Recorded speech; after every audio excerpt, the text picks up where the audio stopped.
I'm free indeed. In Christ I'm free indeed. No chains are holding me. It's who I choose. I'll read a few verses from verse 1 to verse 6, then we keep jumping around till we catch up on a few things there. Now a certain man was sick, Lazarus of Bethany, in the town of Mary and her sister Martha. It was that Mary who anointed the Lord with fragrant oil and wiped his feet with her hair, whose brother Lazarus was sick. Therefore the sisters sent him a message, urgent message, saying, Lord, behold, he whom you love is sick and needs your attention. When Jesus heard that, he said, this sickness is not unto death, but for the glory of God, that the Son of God may be glorified through it. Now Jesus loved Martha and her sister and Lazarus. Jesus did what? He loved them, agape. So when he heard, because he loved them, when he heard that Lazarus was sick, he stayed away 2 more days in the place where he was. That's an awesome love.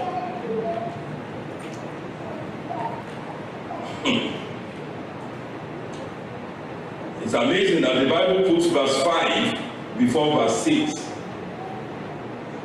Because after verse 5, they will think Jesus will be going there straight.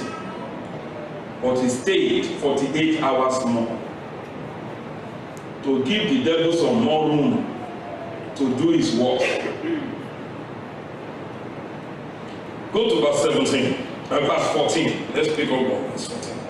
Then Jesus said to the disciples plainly, Lazarus is dead.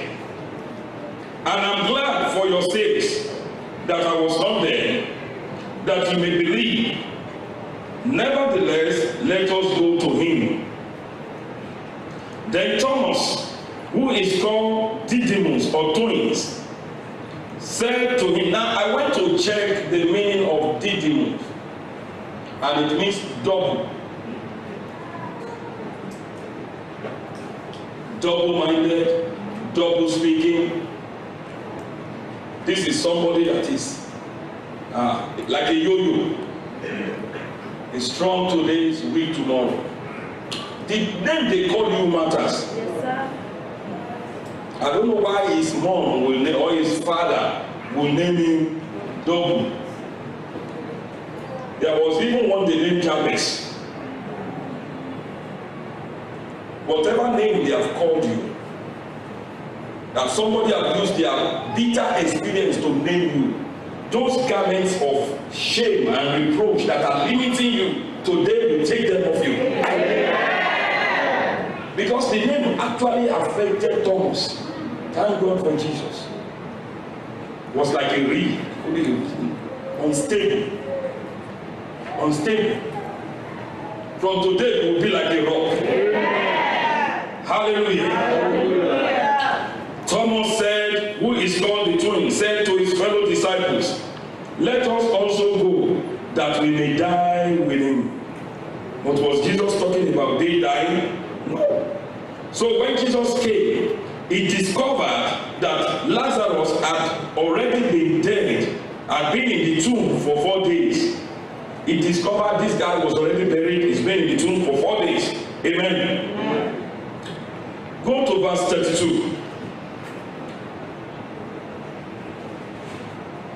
Then when Mary came where Jesus was and saw him, she fell down at his feet, saying, Lord, if you had been here, my brother would not have died. Therefore, when Jesus saw her weeping, and the Jews who came with her also weeping, he groaned in the spirit, in his spirit, and he was angry. The word trouble was not the proper translation. He became angry in the spirit. And he said, where have you laid him? They said to him, Bear, come and see. So Jesus started weeping. He wept. Then the Jews said, see how he loved them. And some of them also said, this is crocodile tears. Could not this man, the last time in chapter 9, he opened the eyes of the blind. They sent message to him 4 days ago. Couldn't he have prevented this man from dying? Why is he crying now? If he had come on time.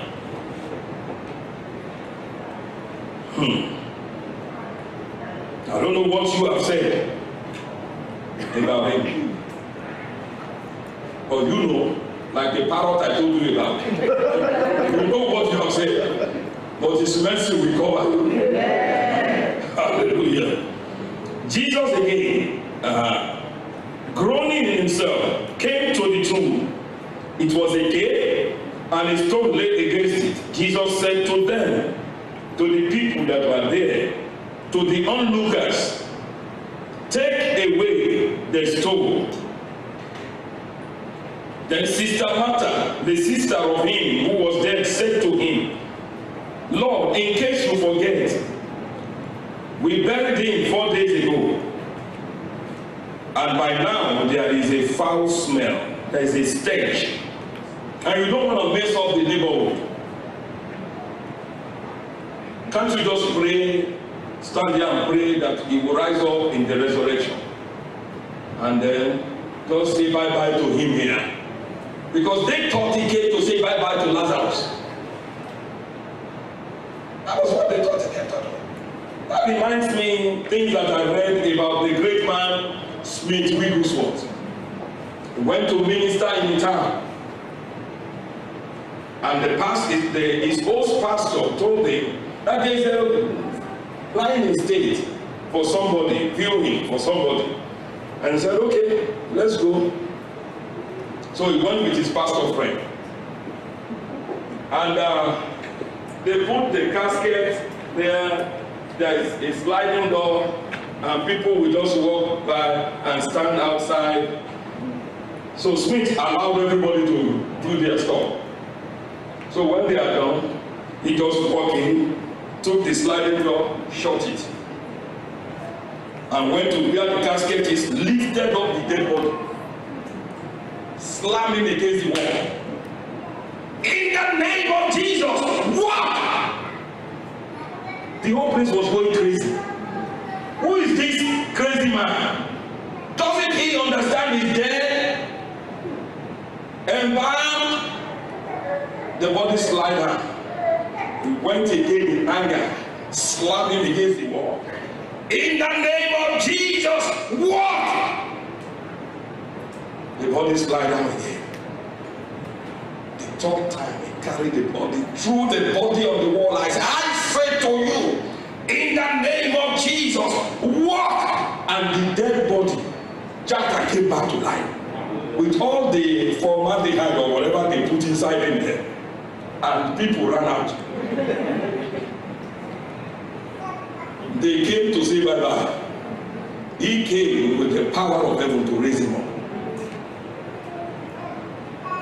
17 documented dead bodies came back to life in his ministry. If you want to do funeral service, you better don't let God straight to know. We never know what he will do. Even his wife, he brought his wife back to life. And then they agreed on when she would die. Amen. Yeah. The guy was a plumber. No education. But God taught him how to read the Bible. So if he sees anything in the Bible, he believes it. Hook, line, and sinker. And he saw that Jesus said, go and raise the dead. What else? So he's looking for dead body, just like Archbishop Benson Dauza. I said, preach the gospel, raise the dead. What else do you need? Look for, in Benin, Archbishop was looking at, is there a dead body here? And he found dead body, he was raising them up. It was a command. Do you see, those of us that are educated, we have issues with the Bible. We want to analyze it. We want to know whether it's a literal speaking or allegorically speaking. A person like Peter doesn't understand that. That was why Peter could see a lame man and said, in Jesus' name, rise up and walk. You see, put your degree away and just take the Bible for what it is. He said, he that the Son has set free is free. Don't analyze that. Just go about and believe you are free. Amen. Amen. Hallelujah. Hallelujah. You need a theologian to help you misunderstand the Bible. And there are a lot of them out there. That was what I was listening to on the radio. I told Pastor, I said, I put, for days, I did not put on that station again. Because they were telling me, healing is gone. That God did not really bless us.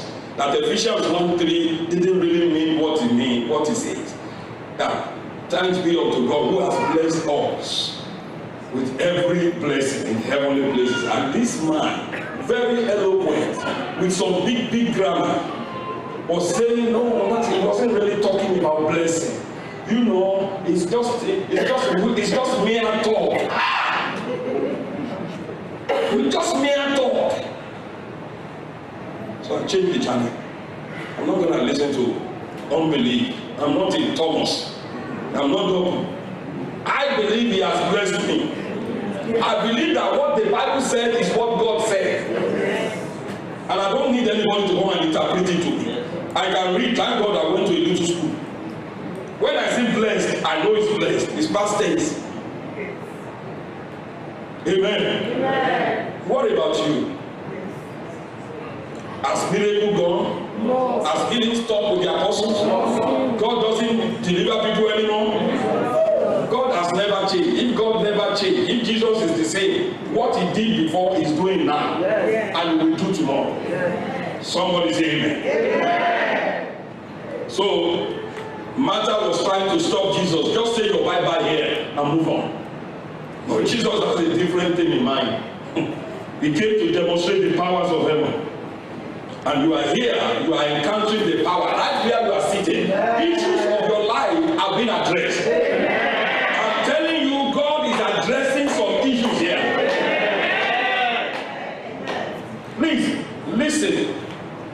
In the presence of God, there is also power. That my daughter that gave birth, they told her to come on Friday. If she had waited, if she didn't show up in church on Sunday, I don't know why I was so particular about that Sunday. Because there was an anger in me. God didn't tell me what will happen, but I was angry at her. If she has missed that Sunday, either she or the baby will have died. And we will have blamed God. We don't know what happened. And God give it, God take it. That's a lie from the pit of hell. The gifts and blessings of God, they are without repentance. It's not a give and take. That's not God that I serve. That's not your father. Being a wicked father, you give your son bread, and as the boy is going to take it, just snatch it back and just teasing you. Children's services they will visit your house. Amen. Or you do that one. Or if your husband okay, I won't say anything more. And then why do we think God is like that? If the worst of the father that's on this heart, they have the best interest of their children in heart. How much more the Father of spirits? Amen. Amen. Hallelujah. Hallelujah. Or you just say, oh, this one, this one will not amount to anything. Just leave it there. I want to show myself. Your perception of God matters. Yes, you are going through what you are going through, but God is not the origin of, is not the author of it. I don't care what anybody says. God is not the author of sickness. He's not the author of It's the power that sets free. It doesn't make his children poor. So poverty is not synonymous with holiness. Get out of religion. I am poor because I'm holy. Didn't you read the Bible? Genesis chapter 13. Abraham was rich in silver and in cattle and in everything. God blessed him. Even his servant traveled in a caravan. A servant. This is a good God. And in case somebody is still doubting, that every good gift comes from above. If it is good, it is God. And they want the best for you. You are not a second-class citizen. They may call you an immigrant. They called Joseph an immigrant and they ruled them for years. And I've said it and I'm saying it again. I see some children becoming MPs, becoming premiers in this nation, becoming mayors. If Obama can become the president, the other time I was watching him on the TV, dancing with his grandma. The guy is having the best fun of his life, discovering his roots, dancing to Kenyan music. If a forgotten and abandoned child with African blood running in him can rule the most powerful nation, you are just beginning. There's no limitation. The audacity of hope. Yes, you can. I believe you can. I believe there is a place for you in this country. I believe there are properties that must bear your name. I believe it. I believe it for you. Yes, sir. Amen. Amen. Hallelujah. Hallelujah. So what did Jesus do? He said, take away the stone. Then Martha said, he's smelling now. Verse 40, Jesus said to her, did I not say to you, did I not say to you, that if you will believe, you will see the power of God. You will see the manifestation of divine goodness. If you will believe. Why will Martha's believing impact a brother rising? Why will your believing affect the amount of God's power that will make manifest in your life? Because it's a two-way traffic. He has the power. You carry the authority. Your believing is authorizing you to act. I can't come to your house and just go to your kitchen and your bedroom and then why is this here? Move it. You will say, Pastor, this is not church now. And you will stay in the living room because you are the one with authority in your house. But if you say, Pastor, anywhere you like in this house, just go there. Anything you like, do it. Now I have your what? Permission. I have your authority. So I can move your dining set and throw it downstairs. I have the authority. The same way God cannot do anything on this earth without a man or a woman authorizing. We have been given complete authority. So to raise Lazarus up, the sisters have to yield their authority to Jesus. They are the next of kin. You just can't get there and do anything. Why come to Mary and Martha? Why not go to the tomb straight? If God can just do anything. He can't. He can't. If he can do anything he wants, why couldn't he do anything in his own time? Just take or line up all the sick people and heal them. Why? Because he's God. Spiritual things don't work like that. You have a major role to play. Your believing is important. Hallelujah. Hallelujah. You know how I know again? Now let's jump ahead of ourselves. When Jesus rose up, he went to meet the disciples. They were behind closed doors and he entered and he revealed himself to them. And they were happy. But Thomas was not there. When Brother Thomas came back, they told him, Apostle, we have seen the Lord. He was here. We fellowship with him. It was awesome. Where were you? He said, all of you are all lying. I said, no, we are not lying. He said, I don't care what you say. Unless I see his hand and put my finger there. And see, you know, they pierce him on the side. Unless I see that point and put my hand, I will not believe. Doesn't matter how many of you say it, I will not. So that tells me that believing is a choice. Because 8 days later, Jesus specifically came for Thomas. 8 days, and he made sure Thomas was there. And he said, Thomas, come. See my hand. Put your hand. He did that man thank God for Thomas. He said, see my side. Put your hand. And stop and quit being unbelievers. Stop not believing and start believing. And what do you think, Thomas? He jumped up like many of us will do. Oh my Lord and my God! And Jesus said, because you have seen, you will believe. But blessed are those who have not seen yet believe. Did you see Jesus? Were you there when they crucified him? Or do you believe he was crucified? Then you are blessed. To be blessed means to be empowered to succeed. Amen. Are there believers here today? So Martha believed because she allowed the stone to be rolled away. Hallelujah. Hallelujah. And then they took away the stone from the place where the dead man was lying. And Jesus lifted up his eyes and said, that's where we are going today. Father, I thank you that you have heard me. And I know that you always hear me. Do you know God always hears you? Yes, even Thomas that expressed doubt, Jesus heard him and came back to answer his doubt. Amen. Hallelujah. Hallelujah. I'm so glad he didn't send Peter, because they would have spent eternity trying to convince him. Hallelujah.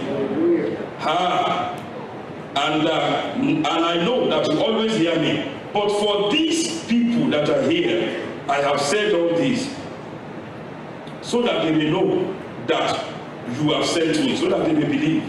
Now when he has said this, he cried out with a loud voice, Lazarus, come here. Another translation said, Lazarus, come out. Come out from where they have buried your destiny. Come out where they have kept your blessing. Come out from where they have kept your PR card. Come out! Amen. And he who had died, I see those PR cards coming out.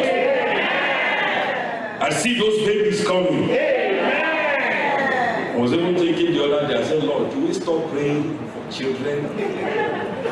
Because at the rate they are abandoned, we may run out of car seats. Then I remember we have 3 boxes of Bibles to give to new moms. I said, let them come.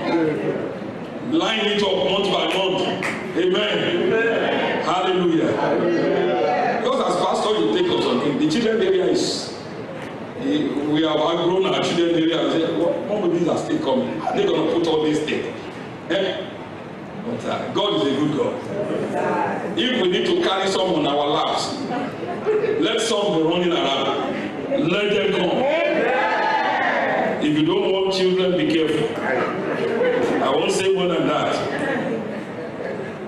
Be careful. What you won't eat, don't smell it. Do you remember where we are? Okay, let's go back to the word. And he who had died came out bound hand and foot with grave clothes, and his face was wrapped with a cloth. Jesus said to them, loose him, unwrap him, unbind him, and let him fulfill destiny.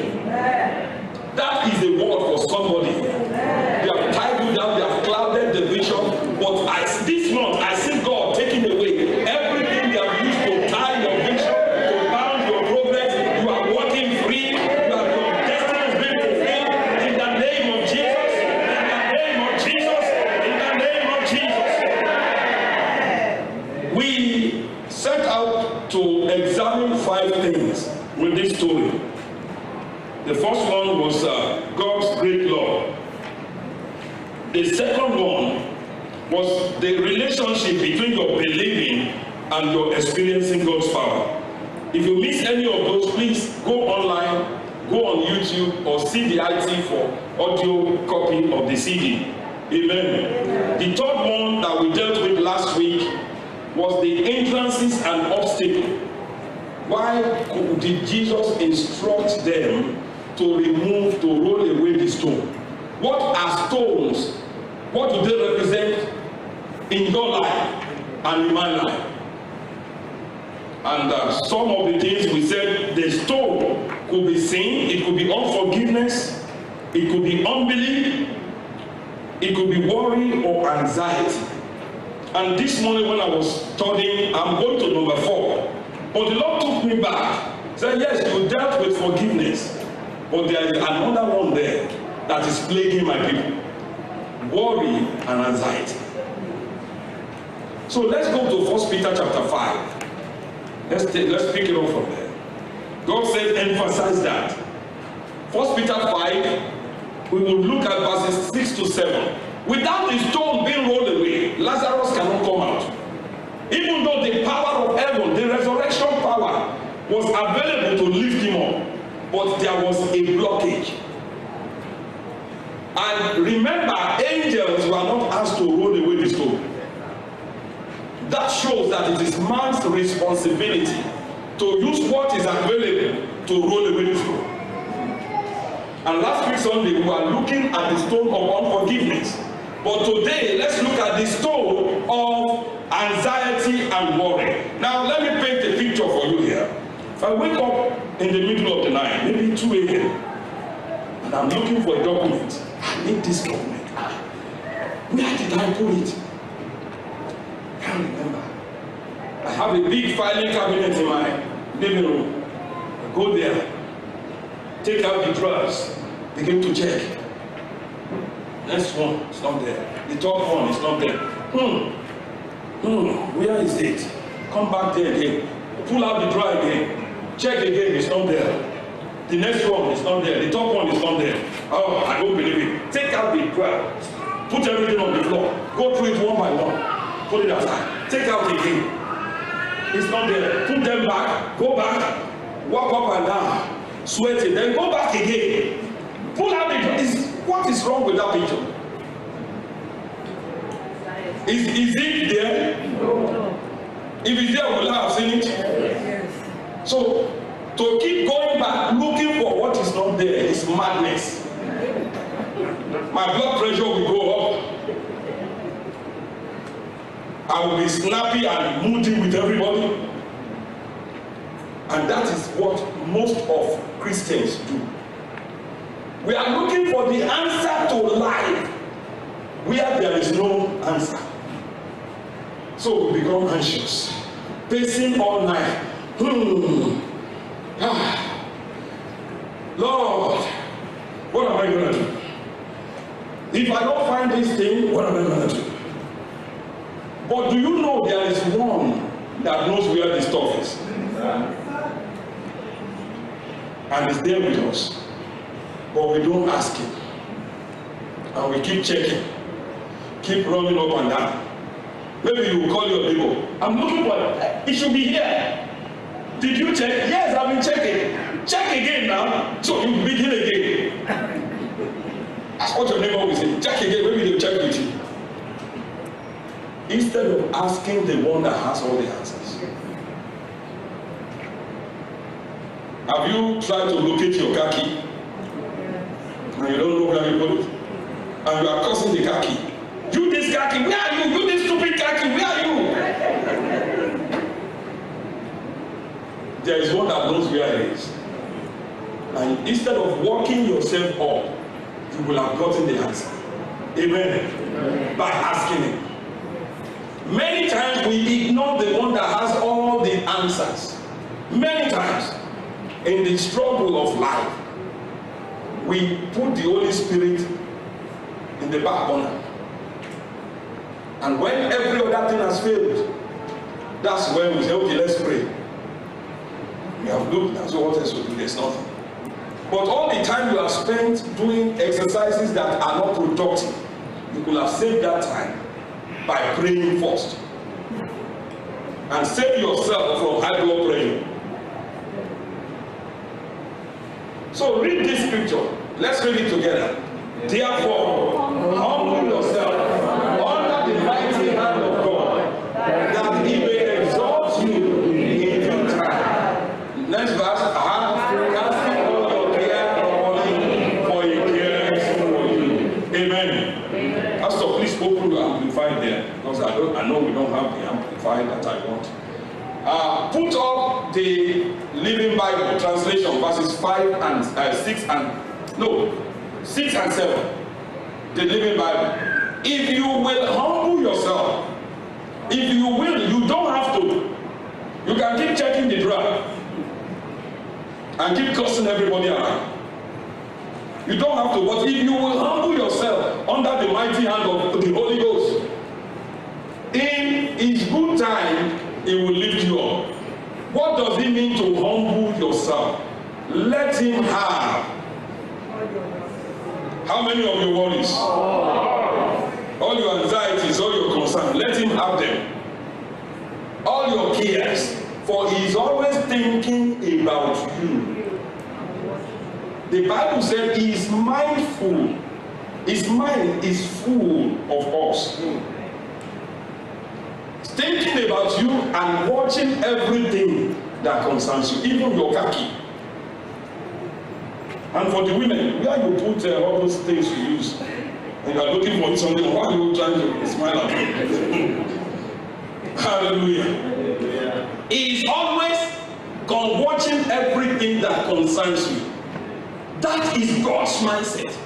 To humble yourself is not only when you don't eat. God is not talking about food here. You find the Amplified, let me read it. See, the Amplified broke it down for us. Said, therefore, humble yourself, demote, lower yourself in your own estimation. You are not God. You don't know everything. He knows everything. Admit it. Acknowledge Him as the omniscient. Okay? Under the mighty hand of God, so that in due time He may exalt you. By casting the whole of your care. That is how you humble yourself. Lord, I don't have answers to this thing. I know you know it. I know you have the answer. Help me out here. He said, casting the whole of your care, all your anxieties, all your worries, all your concerns, once and for all on Him. For He cares for you affectionately and cares about you watchfully. Turn it over to Him. I don't know, I've checked and obviously it's not there. It may be under my pillow. It may be on my dining table. He knows. And then He will move you. Why don't you go to your dining table? And you just go there and He said, just remove that thing. Remove, hey, look at this thing, I've been looking for you.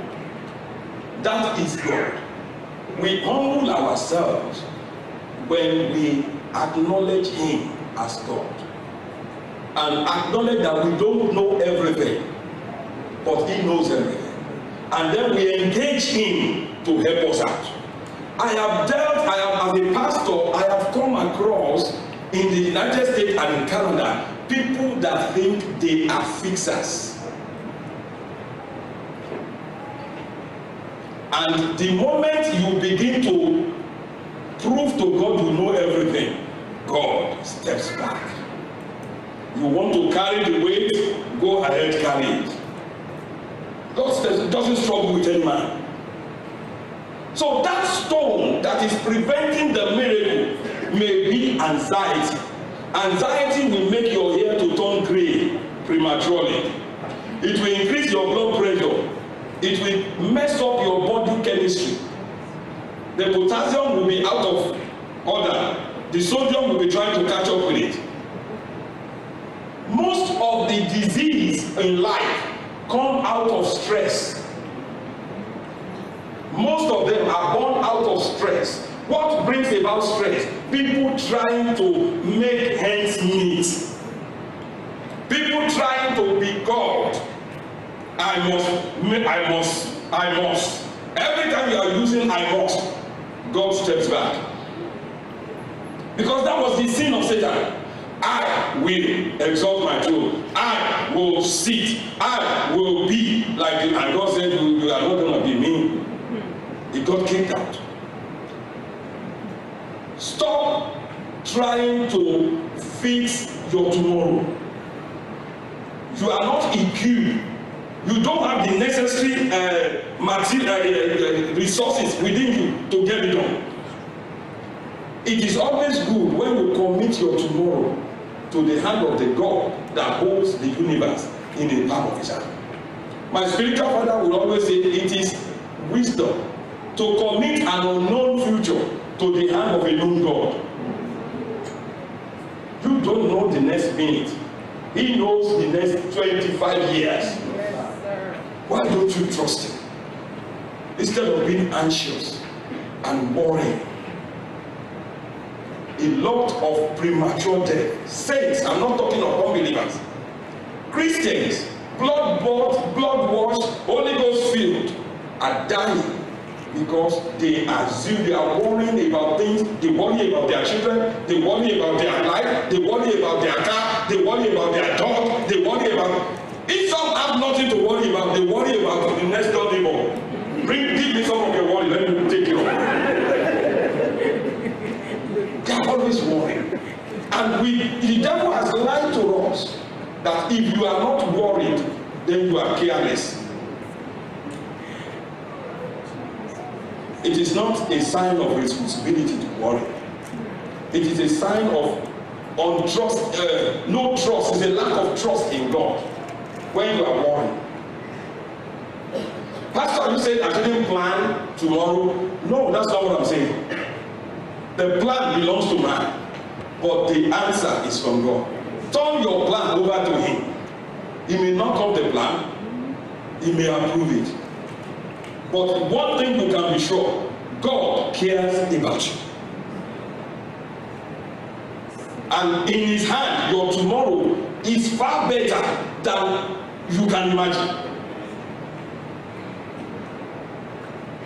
Amen. Amen. Let's stop worrying, or else Lazarus will not come out. Because look at what some people do. They come to church Sunday morning, prayer. Shakura Basanta, Nikrodoska. Father, that problem, I give it to you. Etoto, I give it to you. Take it.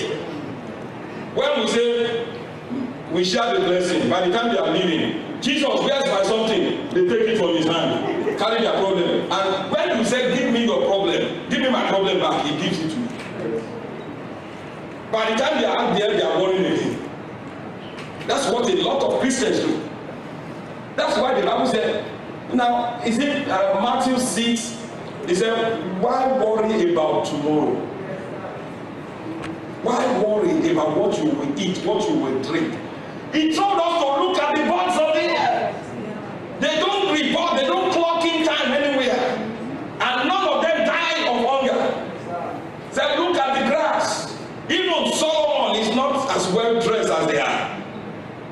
And their lifespan is maybe maximum a week. How much more? Said, are you not of much value than many sparrows? Why worry about tomorrow?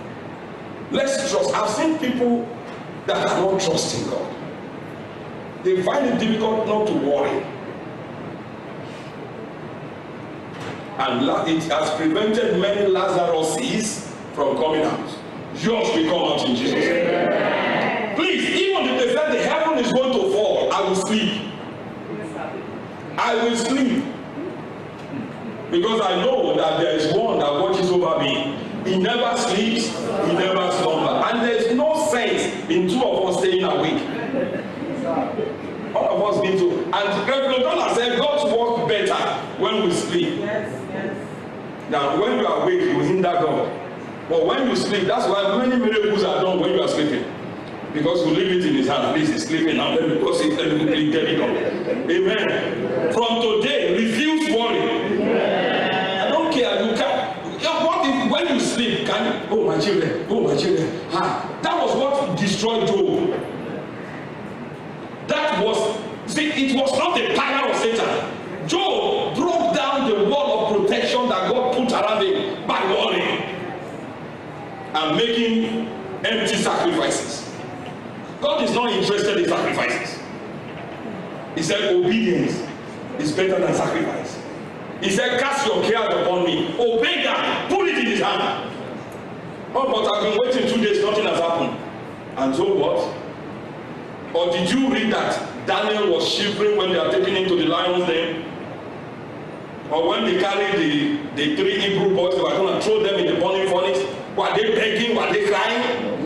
No, they were not worrying. They were resting in God. And God was waiting for them.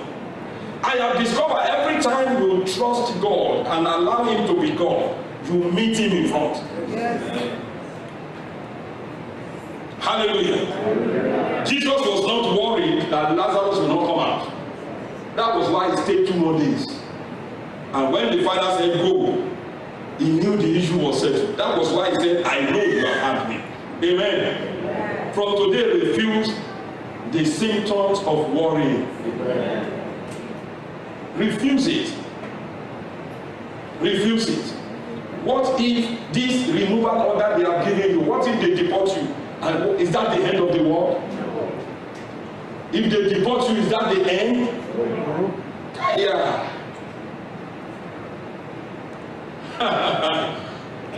The world will not come to an end if they deport you.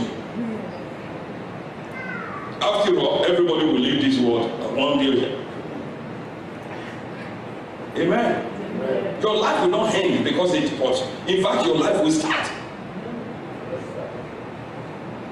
But they are even not going to deport you. Yeah. I'm just telling you, even if that happened. Oh, Pastor, you claim 120 years. What if you die at 90? And so what? It's better to die in faith than to die in unbelief. If I die at 90, I know where I'm going. And if Jesus doesn't come and make it to 180, still the word of God is still the word of God. Amen. Amen. I don't lay awake in the night. What if this thing doesn't happen? Every year I always say no death in this house. Pastor, what if somebody dies? And so what? Did we kill anybody? Amen. Amen. The things we worry about, 70% of them will never happen. So why worry yourself about it? You to check your life. More, you worry whether you will not wake up this morning, you are weak. Yesterday you worry whether your children will not eat. They ate 4 times. Most of what we worry about, God already said to them. So why worry? Why labor? Why do that? Why don't we just rest in him? I'm sharing with you from the depth of my experience working with this God.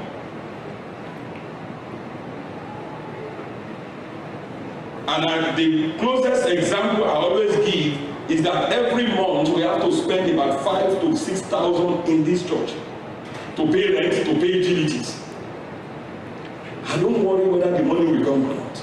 I know we will pay it. How we will pay it, that's what I don't know.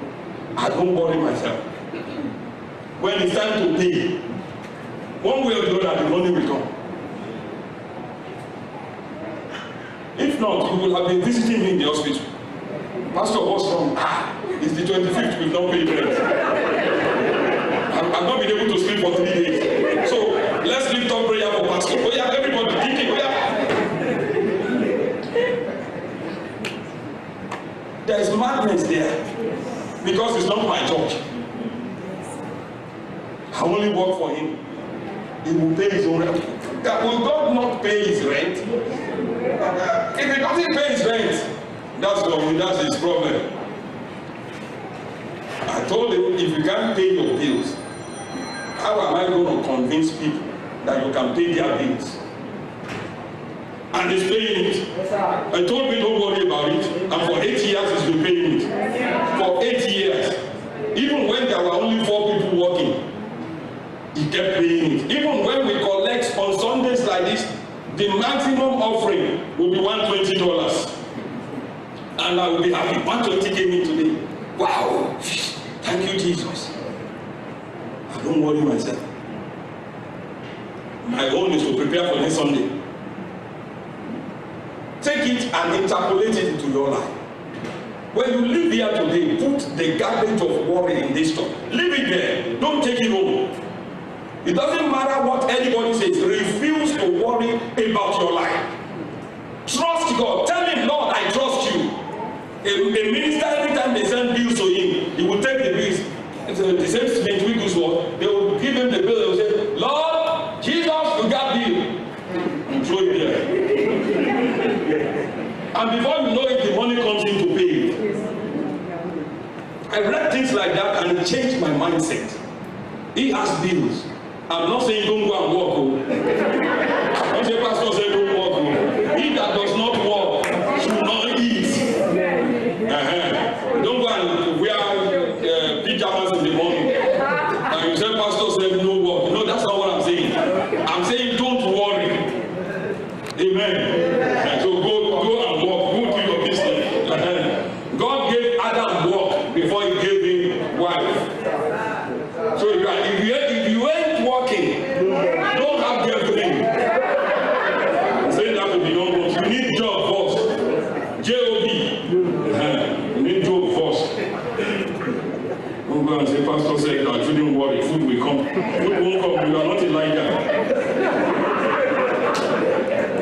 Because now you have to clarify everything. People now run with me and say, pastor, don't you hear pastor say, don't worry, just stay at home. I didn't say that. Can you take one more thing? Let's see one more thing. This issue of thanksgiving and praise, we're going to end here today. If you are not worrying, you have to be doing something else. Because there is no vacuum in life. I'm not worrying, I'm not worrying, I'm not worrying, I'm not worrying, I'm not worrying. Everybody, I'm not worrying, I'm not worrying. I just want to know you are worrying. Because if you are not worrying, then what are you doing? You replace worry with thanksgiving and praise. That was what Jesus did. Let's read that scripture again. John chapter 11, verse 41. Put it up quickly for us. Then they took away the stone from the place where the dead man, that was Jesus' friend, his ministry partner, whose life was cut short, in the tomb. And one of the greatest miracles in the ministry of Jesus Christ was about to be done. Jesus was fully man. The devil was telling him, don't do it. If you didn't get up, you will lose your reputation. Your name will be messed up. I know what you are trying to do. Don't do it. Just leave him. Let him just die. Leave it. It's over. Just like he would be whispering he was whispering to Jesus. And Jesus ignored his suggestions. And what did he do? He lifted up, because he would not worry or be anxious. He lifted up his eyes to the heavens and said to the one that has never failed, Father, I thank you. You lift up that removal order and say, Father, I thank you for my letter of welcome to Canada. And you mean it with everything in you.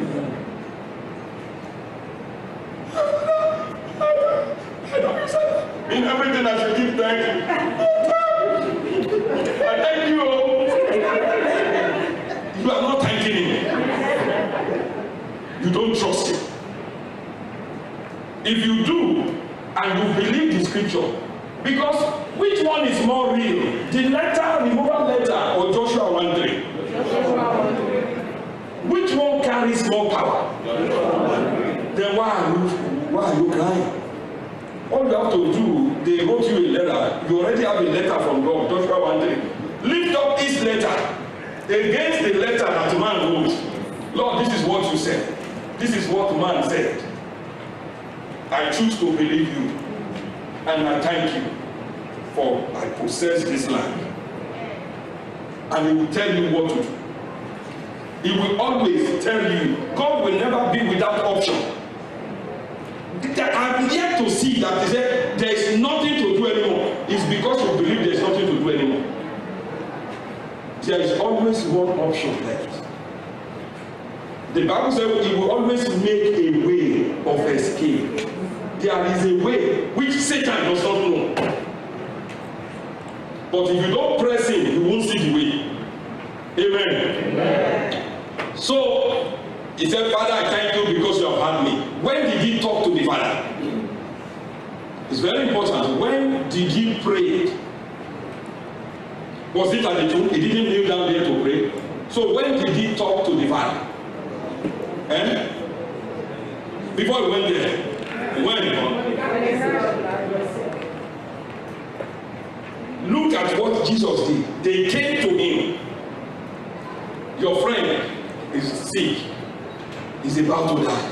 He's been sick for years now, for months now. He's dying. And Jesus, the first word that he said, this sickness will not end with death, but the Son of God will be glorified through it. And he kept his mouth shut for the next 2 days. You need to rediscover the key to your mouth. The Bible did not record that Jesus said anything concerning Lazarus for the next 2 days. What do you think he was doing? Talking to the Father. Father, what should we do? I have declared your word. What should we do? He said, I don't say anything unless I hear. Most of our problem is that we talk before we hear. Before you even talk to God, you're already saying, hey, shame, this, hey. What is it? Jesus zipped his mouth for the next 2 days. And when he got instruction from the Father, he said to his disciples, Lazarus is dead, and I'm glad I was not there. Now let's go and wake him up. What else? With a man like you, no matter the situation that you are confronted with, thanksgiving will deliver the miracle. And your being selective about your words will release the power of God on your inside. Yeah. Selective about what you say. Selective. Most the Canadian government already said they don't give anybody PR card anymore. And you join them to say that. Why not say something they don't give anybody, they will give me? When I was in nursing school, because I was also a pastor, in class I stay awake, I drink coffee like a coffee maker, so that I can stay, because I work overnight and go to school in the morning. So it was a struggle to stay awake. And test, nursing, they compress everything. And I used to have a friend there, a Muslim, very good, wonderful guy. He would say, Pastor, Pastor in nursing school, you didn't come yesterday to do group study? You didn't read, have you read all this chapter? I said, no. I had the church service, or we had night preaching. Then I don't know how you make it, and I always tell them, if anybody graduates, it will be me. If it's only one person that graduates in this nursing school, it will be me. How did you know? How are you saying that? Because I got God on my side. I don't have to toil and labor like everybody. The person that will that will set the exam, is he not a human being? Do you think God knows their mind? Do you think God can whisper to me the areas you are bringing the question? If I'm smart enough, if I listen to the Holy Spirit and read those areas, do you think I will pass? That's exactly what I do. Don't worry, she's my wife, she knows. And we are almost at church, almost every day. Almost every day. Coupled with the fact that I was assistant pastor, then associate pastor. But I did not, if that goes to library every time. He did it first time, second time he didn't go. Me, I left first time. Amen. It is not struggle. It was not the gyration of Jesus that brought Lazarus out. It was confidence in the Father. confidence and trust in the goodness of God will put you above the struggles of life. Amen. Amen. This is Sunday morning. Even if it's only one child you brought, multiply that by 2. That's the number of children there. I did not worry. What if the church did not survive? What if nobody comes? I didn't send myself. He that sent me has people that will come. He knows how to bring. I don't sing. I don't beat drum. Not that I can't sing. Not that I can't beat drum, but you need more faith to back me up when I'm singing. Amen. Not like Pastor Truth, he can sing. And I thank God for that. And he said, don't worry yourself with that. Those who will sing will come. Those who will beat drum will come. You focus on your own. I don't have to worry about anything. You don't have to worry about anything. You only have to be giving thanks. Where you are today, if you don't thank God for where you are, you don't qualify for the next level. Thank Him for the challenges you are facing now, and He will put you ahead. Jesus thanked God before He spoke to the issue. He thanked God first. Philippians said, be anxious for nothing, but in everything by prayer and supplication with thanksgiving, let your requests be made, and the peace of God that will guide your heart against worry and anxiety. You just be peaceful. That's where we are going. There will never be a time that you won't have a challenge in your life. But you can choose to be grateful to God that you are alive, that we are going, whatever we are going through is a human being problem. It's not meant for dogs, it's only human beings that have the immigration issue. And there are people that have overcome